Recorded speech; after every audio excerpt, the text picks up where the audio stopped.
I came to Quest probably when I was about like 14, 15 or so.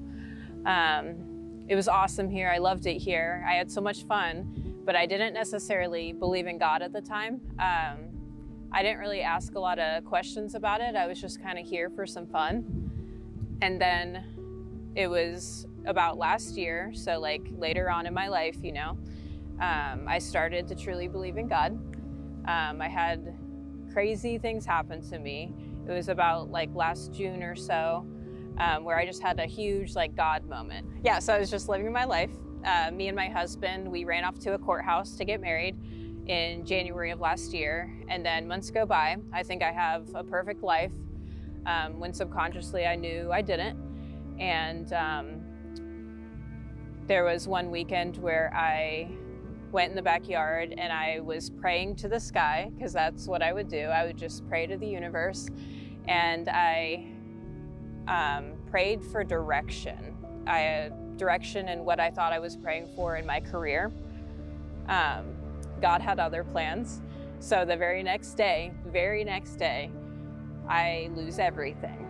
So I lost my husband, I lost my house, I lost my car, I lost my job situation. It was absolutely insane. And then that week goes by and so many things happen that are just showing me like God's the one who did all of this. And at the time, I don't know why. It was a very, very hard time.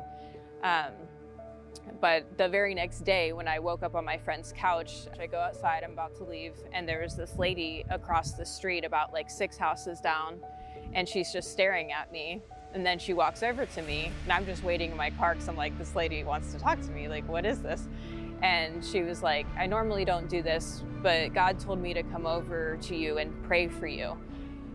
And I just start bawling my eyes out. And I was like, how does she know everything that just happened, essentially? And like, she didn't know everything that just happened, but I was like, I told her everything, and she prayed over me, and I've never had something like that in my entire life happen. And that was just a prime example of like, God is like trying to speak to me, show me I'm doing all of this, like trust in me. And like that week, I start believing in God truly, and I felt his presence more than ever before. That week I called my dad, who I haven't spoken to my entire life. Saw him barely like one time when I was 18. I call him, we talk for hours. That summer I reunite with him, and he's completely changed his life. He loves Jesus, he's sober, he has a new wife, he's on fire for Jesus, which was just so inspiring for me. In that time period of the 2 months that me and my husband were separated, I come to Green Lake as an adult chaperone, and my faith is like growing and growing at that time. And I believe like Heather saw that or something, or God obviously had a plan behind all of this, and she asked me to be on staff this summer. And I instantly said yes. I didn't think of any excuses, nothing. I instantly said yes, and I had just been praying for God to like show me where he wants me now, because like so many changes were happening. I was like praying all the time, like, God, where do you want me? Like, what do you want me to do? And then Heather asked me to be on staff next year. And that was just like, okay, that's where you want me. Like, it's clear as to where you want me. And 2 months go by, and I talk to my husband again, and he believes in God, like out of nowhere. Like, I haven't spoken to him in 2 months. I had him blocked at a certain point. Like, we didn't have any contact. And he said, I now believe in God, and he's so different, and things are so different. And I could go in so much detail about that too, but we basically start dating again, and like things are so different, and like we get married again, but like under God's blessing, just at a church service one night. And it was crazy. It was like God had to uproot everything in my life to get me where he wanted me and get my marriage where he wanted it. Heather was going over with us like sermons that we were gonna do, and she gave us a bunch of options, and she was like, Camilla, which one do you want to do? And I was like, I don't care, just pick one for me. maybe the one that no one wants to do or something like that. And so she picks the sermon about Peter and Jesus, when Peter denied Jesus and stuff. And I just can't help but think, like, there's no coincidences. And so my sermon, I've been preaching it every single week and stuff to the kids.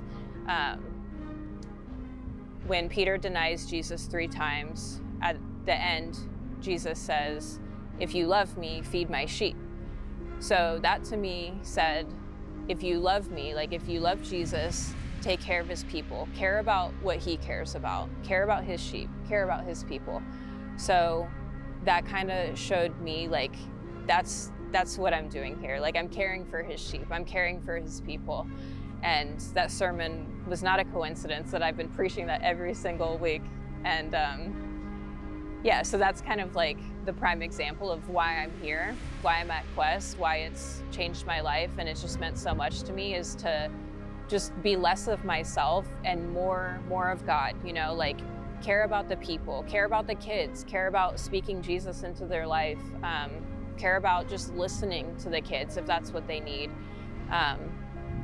Yeah, and I've just learned so much this summer, and I've grown so close to the staff. I love them so much, and I don't think it's any coincidence that they're in my life now. And like, we all have such different personalities, and it's like, why are you here to, like, I don't know, what kind of impact are you gonna have on me, and what kind of impact could I have on you? And it's just so beautiful to see God work here, and it's just such a beautiful place in general to just go off and pray, you know, have alone time with God, and it's just been beautiful. So I love it.